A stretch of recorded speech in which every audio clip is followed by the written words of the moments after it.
सभी को नमस्कार। हिंदी संसार में आपका हार्दिक स्वागत एवं अभिनंदन। शुरुआत करते हैं यूजीसी नेट श्रृंखला उपन्यास। गोदान उपन्यास हो चुका है। उसके बाद में अगले उपन्यास देवरानी जेठानी की कहानी। देवरानी जेठानी की कहानी का प्रकाशन वर्ष 1870। देवरानी जेठानी की कहानी की विधा उपन्यास है। देवरानी जेठानी की कहानी एक उपन्यास है। देवरानी जेठानी की कहानी उपन्यास के संदर्भ में सही कथन क्या है? हिंदी का उपन्यास है। रचयिता पंडित गौरीदत्त है। देवरानी जेठानी की कहानी के रचयिता पंडित गौरीदत्त। गोपाल राय ने हिंदी का पहला उपन्यास माना है देवरानी जेठानी की कहानी। देवरानी जेठानी की कहानी की अंतर्वस्तु में शामिल है। अंतर्वस्तु में क्या शामिल है?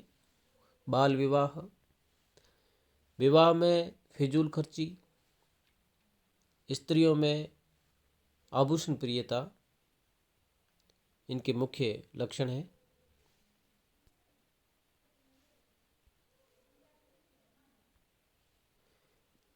देवरानी जेठानी की कहानी का नायक सर्वसुख। देवरानी जेठानी की कहानी की कथावस्तु के केंद्र में कौन सा शहर है? मेरठ। देवरानी की जेठानी की कहानी की कथावस्तु के केंद्र में कौन सा शहर है? मेरठ। देवरानी जेठानी की कहानी के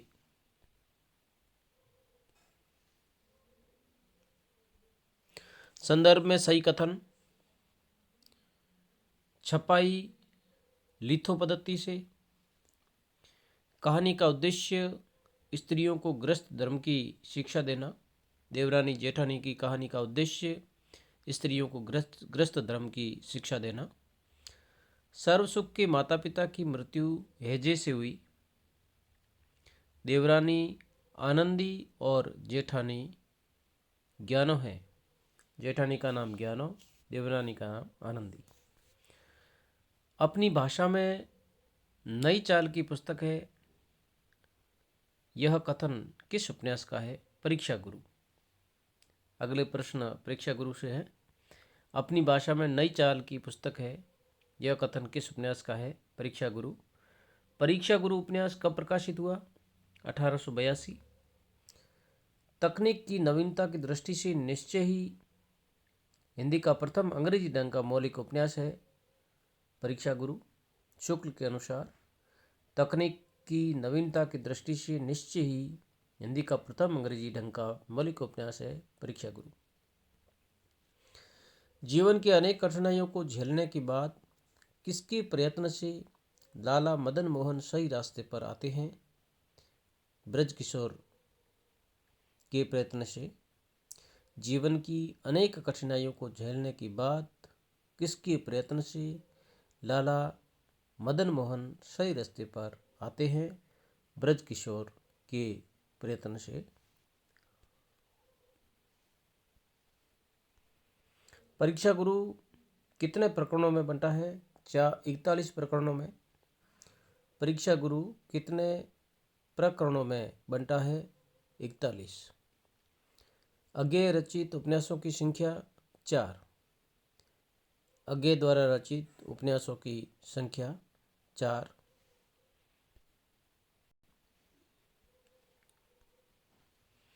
अज्ञेय रचित शेखर एक जीवनी भाग 1 का प्रकाशन वर्ष 1941।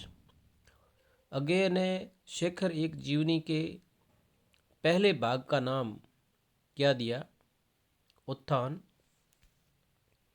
अज्ञेय ने शेखर एक जीवनी के पहले भाग का क्या नाम दिया? उत्थान। शेखर एक जीवनी के संदर्भ में सही कथन। प्रथम खंड उषा और ईश्वर। द्वितीय खंड बीज और अंकुर। तृतीय खंड प्रकृति और पुरुष। चतुर्थ खंड पुरुष और परिस्थिति। शेखर एक जीवनी के 4 खंड। प्रथम खंड उषा और ईश्वर।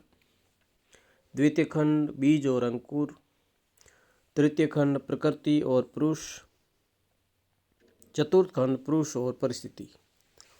शेखर एक जीवनी उपन्यास की शुरुआत किस शब्द से होती है? फांसी। शेखर एक जीवनी उपन्यास की शुरुआत किस शब्द से होती है? फांसी।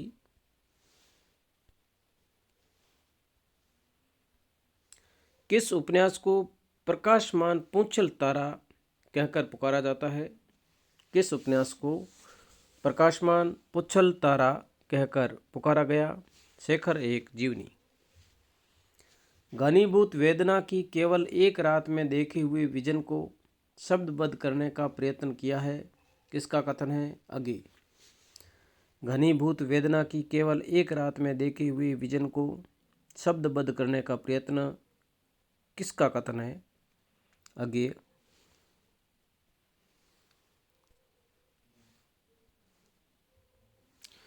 शेखर एक जीवनी के शेखर के कुल कितने भाई बहन हैं? 6। शेखर निस्संदेह एक व्यक्ति का निजी दस्तावेज है, यद्यपि वह साथ ही उस व्यक्ति के युग संघर्ष का प्रतिबिंब भी है। किसका कथन है? रामस्वरूप चतुर्वेदी। शेखर निस्संदेह एक व्यक्ति का निजी दस्तावेज है, यद्यपि वह साथ ही उस व्यक्ति के युग संघर्ष का प्रतिबिंब भी है। किसका कथन है? रामस्वरूप चतुर्वेदी। क्रांतिकारी बनाए नहीं जाते, जन्मजात होते हैं। किसका कथन है? अगे। जेल में शेखर की मुलाकात किस क्रांतिकारी बाबा से होती है? मदन सिंह। जेल में शेखर की मुलाकात किस क्रांतिकारी बाबा से होती है? मदन सिंह। प्रकृति ने शेखर और शशि को भाई बहन बनाकर नहीं, प्रेमी प्रेमिका बनाकर भेजा है। किसका कथन है? गोपाल राय। प्रकृति ने शेखर और शशि को भाई बहन बनाकर नहीं, प्रेमी प्रेमिका बनाकर ही भेजा है। किसका कथन है? गोपाल राय।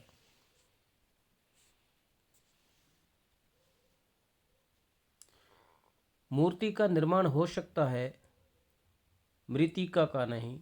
किसका कथन है? शेखर। मूर्ति का निर्माण हो सकता है, मृतिका का नहीं। किसका कथन है? शेखर। दुख की छाया एक तरह की तपस्या ही है, उससे आत्मा शुद्ध होती है। किसका कथन है? शशि का। दुख की छाया एक तरह की तपस्या ही है, उससे आत्मा शुद्ध होती है। किसका कथन है? शशि।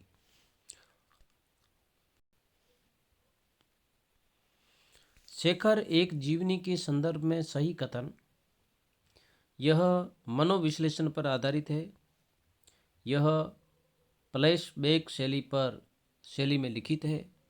इस पर रोमारोला का प्रभाव है। यह व्यक्तिवादी उपन्यास है। ये कथन सभी सही है। शेखर एक जीवनी के संदर्भ में सही कथन, मनोविश्लेषण पर आधारित, फ्लैशबैक शैली में लिखित, रोमारोला का प्रभाव, व्यक्तिवादी उपन्यास। वेदना में एक शक्ति है जो दृष्टि देती है। जो यातना में है वह दृष्टा हो सकता है। किसका कथन है? अगे। वेदना में एक शक्ति है जो दृष्टि देती है। जो यातना में है वह दृष्टा हो सकता है। किसका कथन है? अगे का। पू फटने तक सारा चित्र बदल गया। अर्थ के बहुत से सूत्र मेरे हाथ में थे, लेकिन देह जैसे झर गई थी। किसका कथन है? अगे का।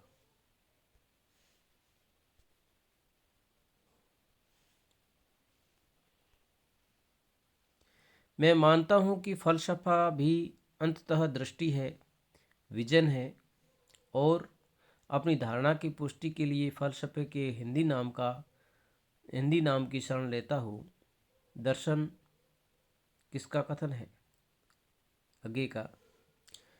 मैं मानता हूँ कि फलसफा भी अंततः दृष्टि है, विजन है, और अपनी धारणा की पुष्टि के लिए फलसफे के हिंदी नाम की शरण लेता हूँ, उसका नाम है दर्शन। फलसफे का हिंदी नाम है दर्शन। किसका कथन है? अगे। भोगने वाले प्राणी और सृजन करने वाले कलाकार में सदा एक अंतर रहता है और जितना बड़ा कलाकार होता है उतना ही भारी यह अंतर होता है। किसका कथन है?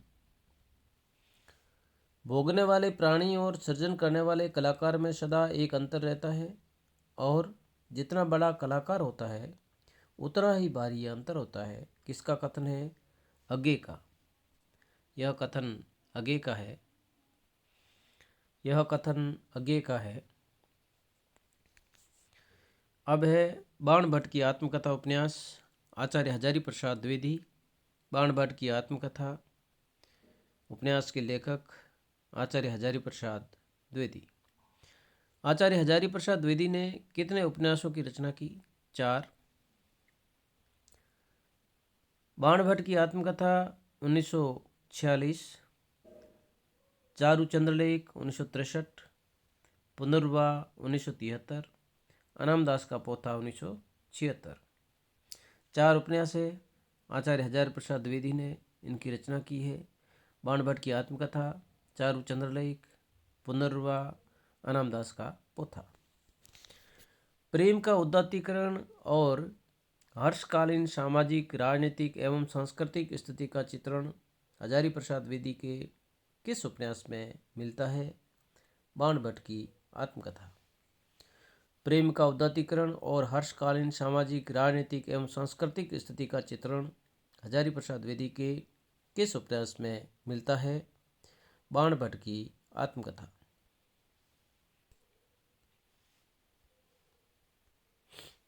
निपुणिका और भट्टिनी पात्र किस उपन्यास में है?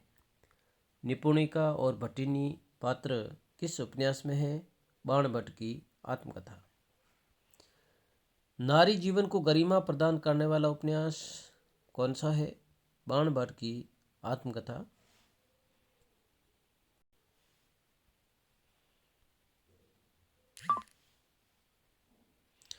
बाण भट्ट की आत्मकथा में कौन काल्पनिक पात्र नहीं है?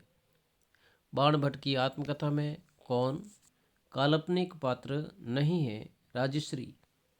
राजश्री है वो ऐतिहासिक पात्र है। बाण भट्ट की आत्मकथा उपन्यास में उपन्यासकार ने किसकी आत्मकथा स्वीकार की है? कैथरीन। कैथरीन की, जो दीदी के नाम से जानी जाती है, कैथरीन।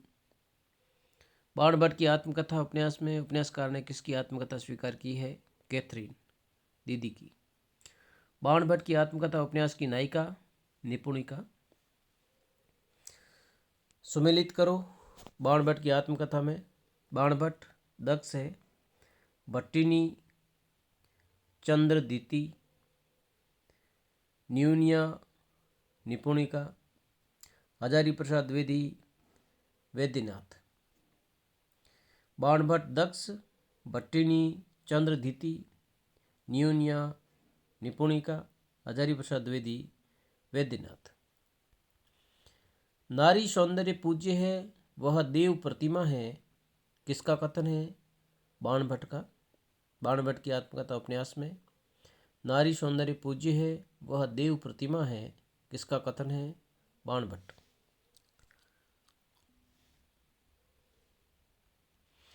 तुम सच्चे कवि हो, मेरी बात गांठ बांध लो, तुम इस आर्यावर्त के द्वितीय कालिदास हो, किसका कथन है? भट्टिनी का। तुम सच्चे कवि हो, मेरी बात गांठ बांध लो, तुम इस आर्यावर्त के द्वितीय कालिदास हो, किसका कथन है? भट्टिनी।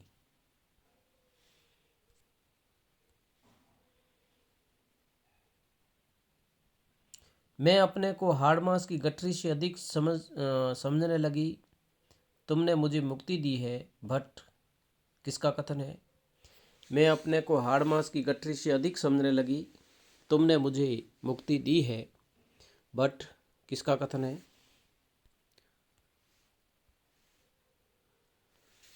यह कथन निपुणिका का है।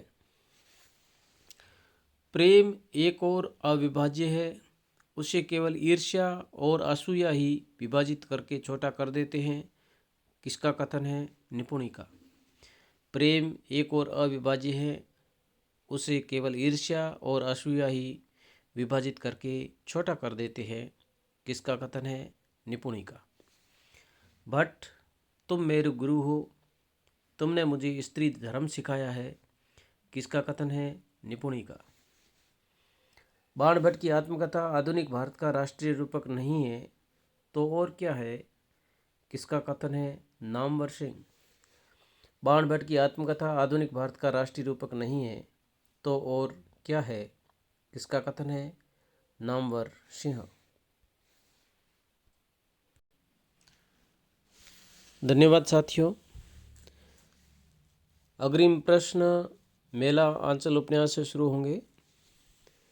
अगले वीडियो का नोटिफिकेशन सबसे पहले पाने के लिए इस चैनल को सब्सक्राइब करें, लाइक करें, अपने दोस्तों में शेयर करें। धन्यवाद।